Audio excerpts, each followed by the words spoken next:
Welcome to वीलर्न। वीलर्न में आपका स्वागत है।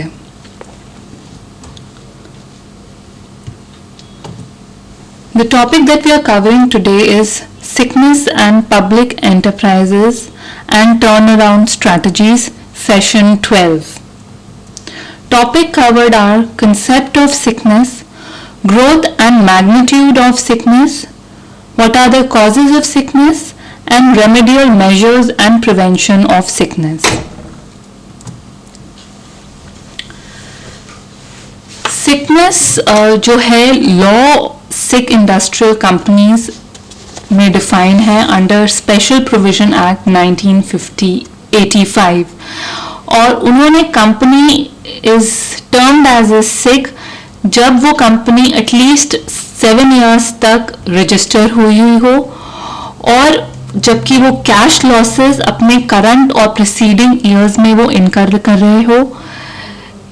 और थर्ड केस है कि जब उसकी नेटवर्थ खत्म हो रही हो या इरोड हो रही हो।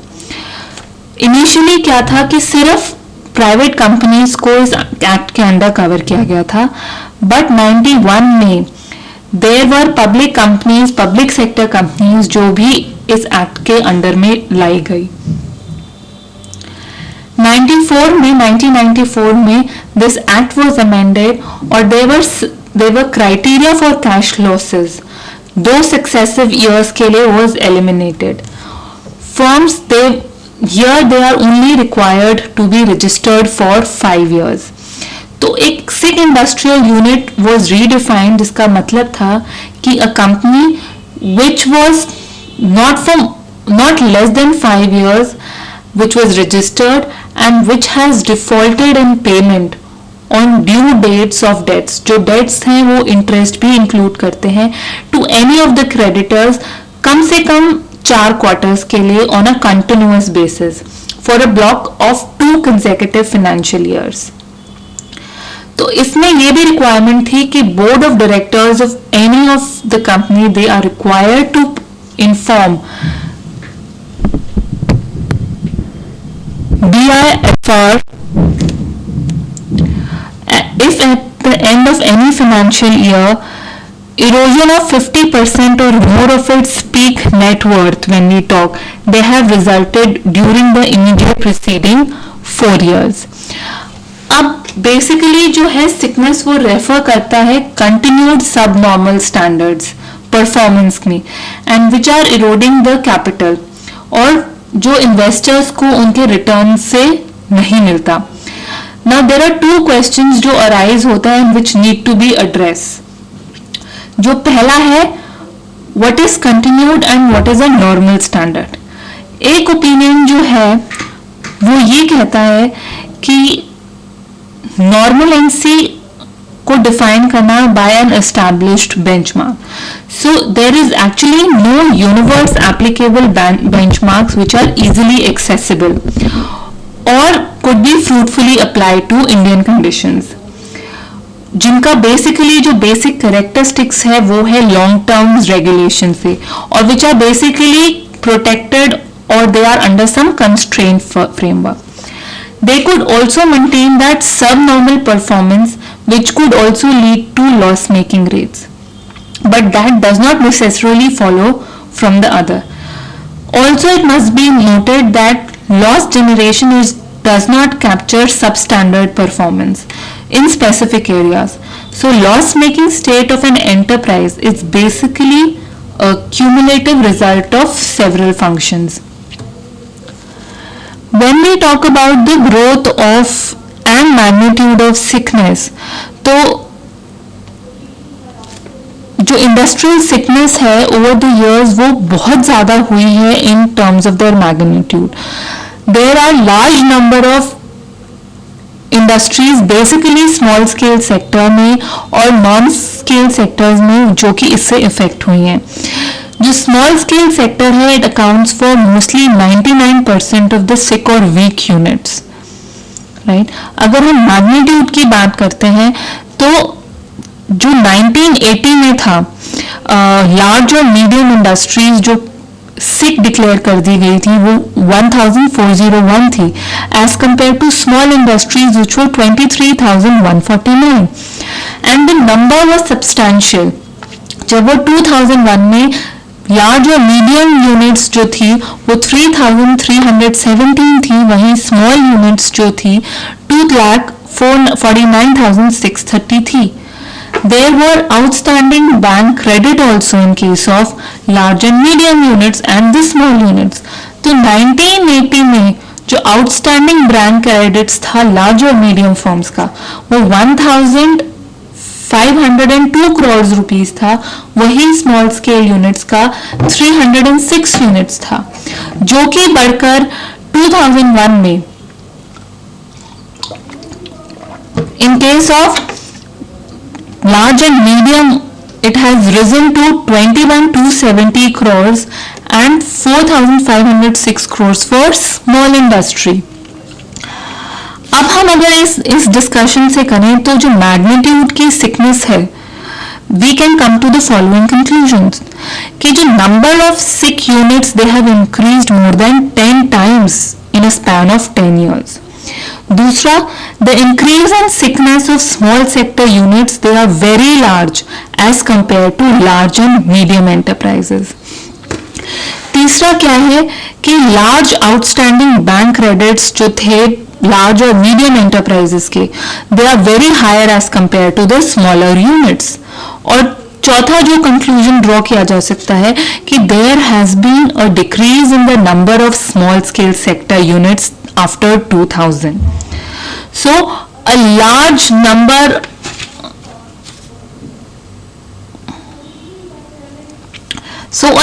number of units which were project other than the serious problems.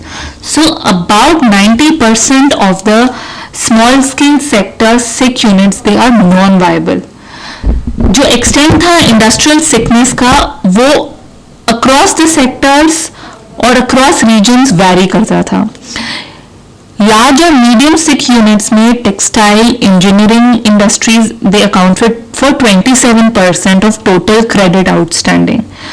अगर हम states में बात करें तो महाराष्ट्र और बंगाल जो थे they accounted for almost 27.2% of the total credit outstanding. So to a very large extent these regional concentration of sickness they correspond with historical pattern of industrialization in India. When we talk about the causes of sickness, तो जो analysis होता है for causes of sickness, they basically are very broad. There could be factors that could be varied as the problem of the industrial management. तो two types of हो सकते हैं, एक होता है exogenous जो कि मतलब होता है external, एक endogenous का मतलब होता है internal. लेकिन ये बात ध्यान रखनी चाहिए कि ये जो classification है they assume that the cause are not known and that what needs to be done is the action which again appears to be too obvious. But here the fact is that the causes of sickness they can be very different. जो classification of sickness हुई into exogenous or endogenous factors, they are different from each group that needs to be discussed. So there are certain exogenous causes of sickness. तो पहला जो exogenous causes है which is external causes, उसमें हम बात कर सकते हैं irregular availability of input की, या फिर हो सकता है changes in the demand of the product that may cause the industrial sickness. फिर तीसरा हो सकता है कि there is an availability of credit to purchaser. चौथा irregular and less supply of power. और पांचवा changes in government policies which are relating to import, export or taxation. There are internal causes of sickness which could be listed as कि या तो faulty location design होगा which leads to lack of infrastructural facility. फिर हो सकता है कि market analysis के absence हो जिससे potential market product की नहीं identify की गई हो, या फिर there is an unbalanced capital structure. फिर हो सकता है कि प्रोजेक्ट कॉस्ट को अंडर एस्टिमेट कर दिया गया हो, या फिर there is an increase in the operational cost which can be due to increase in salary structure without increasing the productivity of the employees। फिर हो सकता है कि बहुत प्रोडक्टिविटी लेवल लो हो, या फिर एक रीजन हो सकता है सिकनेस का कि there is lack of new and appropriate technology. The technology is there but it is not new and it is very inappropriate. कुछ entrepreneurial incompetencies can also lead to the sickness. Further labour problems are one of the factors. क्या होता है कि अगर quality of products को improve ना किया जाए तो भी इंडस्ट्रियल सिकनेस हो सकती है, या फिर there is a lack of inadequate long term strategy. It must be understood कि causes of sickness public sector में हम इनको 5 तरीके से क्लासिफाई कर सकते हैं। तो जो पहला है वो है जेनेटिक सिकनेस।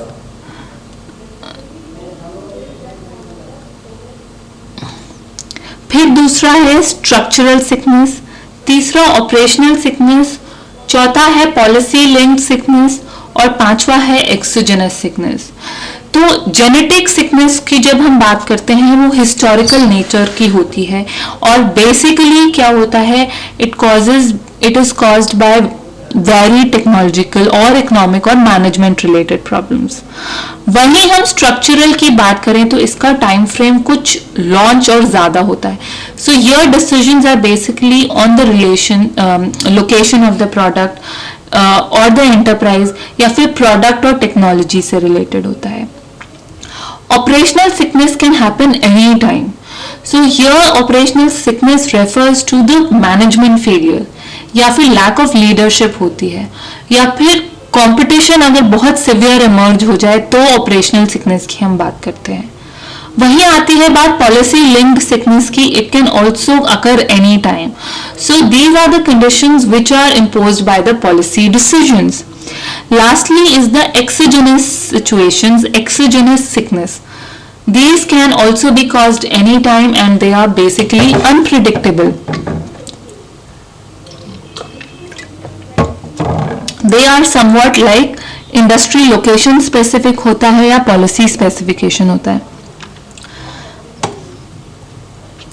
अब there are certain remedial measures and preventive sickness की जो हम बात करते हैं। तो इंडस्ट्रियल सिकनेस के कॉन्सिक्वेंस की वजह से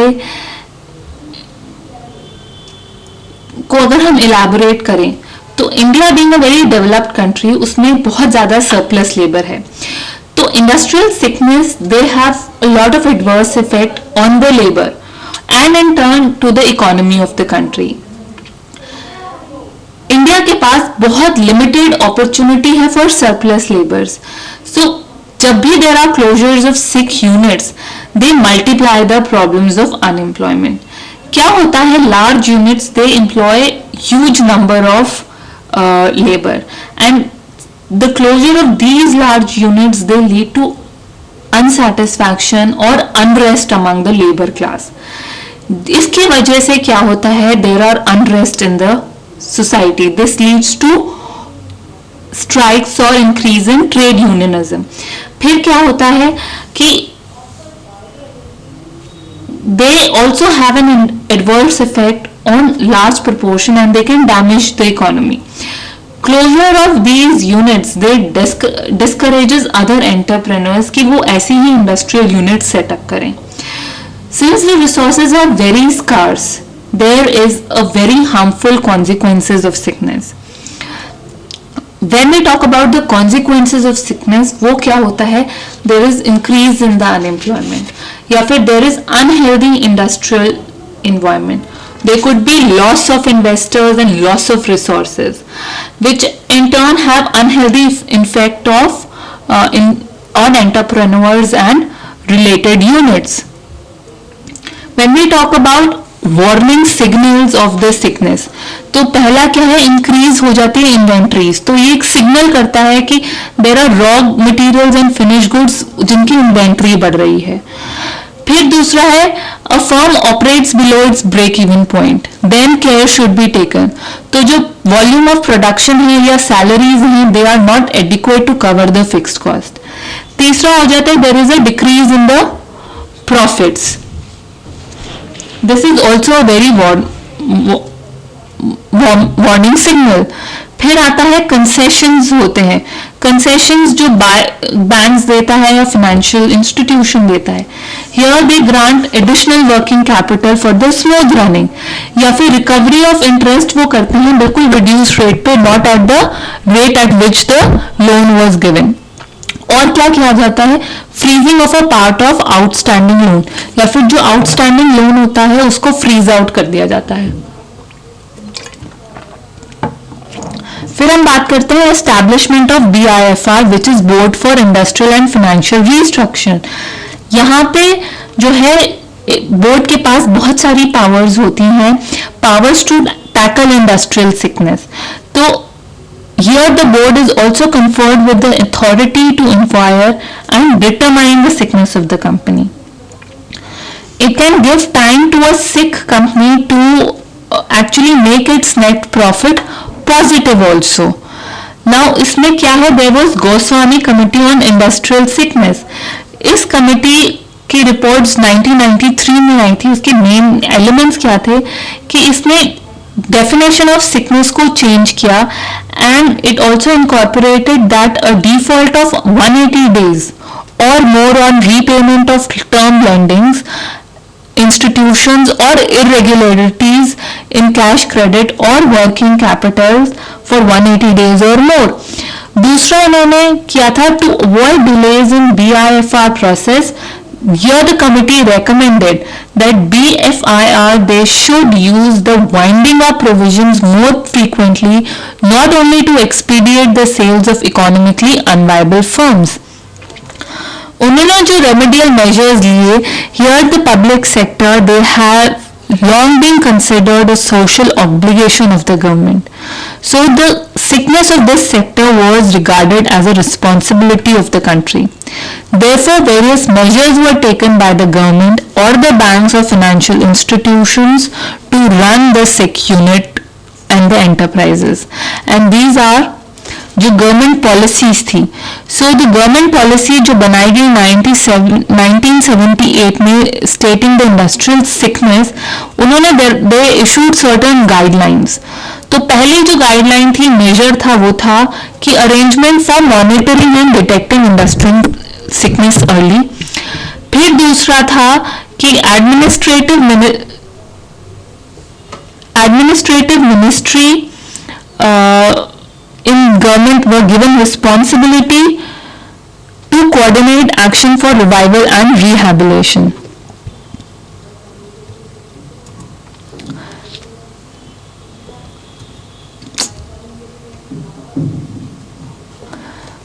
हम टर्न अराउंड स्ट्रैटेजीज की बात करते हैं तो these sick units जो वो एक्सपेक्ट करते हैं कि उनके ट्रीटमेंट में, उनके अप्रोच में, उनके रिवाइवल स्ट्रेटजीज में बहुत डिफरेंस हो for sick enterprise. They should rather from simple management interventions like change in leadership.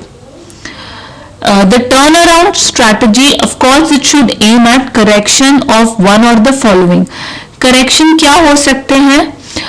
Correction of corporate planning, correction of HRD interventions, या कि ISO सर्टिफिकेशंस की जो बात करते हैं, या changes in the product mix की बात करें, वो हो सकती हैं इनकॉर्पोरेट, या मार्केट स्ट्रैटेजी की बात करें, वो चेंज कर सकते हैं। There are certain strategies of basic corporate management, वो इंक्लूड करते हैं बिजनेस प्रोसेस री इंजीनियरिंग को, या फंक्शनल रीडिजाइन को, या layering को. It also helps in induction of new technology. Further, there are strategies of corporate restructuring which includes merger and acquisition, or the focus on competency and hence on hiring having of non-core areas, या फिर reappraisals की बात करते हैं, और major expansions की बात करें हम. There are strategies for government policy regulations also. So policy formulation में क्या होता है, redefining policies को incorporate किया जाता है, या laying down guidelines for performance is also one thing. Debottlenecking and streamlining procedures is another thing. या limiting points होते हैं, उनको consider किया जाता है. फिर होता है there are examples of turn around. तो पहला है विशाखापट्टनम स्टील प्लांट का. They made a comeback from being an almost BIFR case in 1998 to 99 to a profitable unit in 2002-2003. Here the plant took over 21 years to be commissioned since it was first conceived in 1971. There is this case of Electronic Corporation. It scored several first by developing various complex products without any external technological help. Then it suffered the crisis of a slowdown due to globalization and economic liberalization. There are two activities. List the major causes of sickness in public enterprises and define sickness and what are the reasons for changing concept of sickness. Thank you and have a nice day. Keep learning and relearning.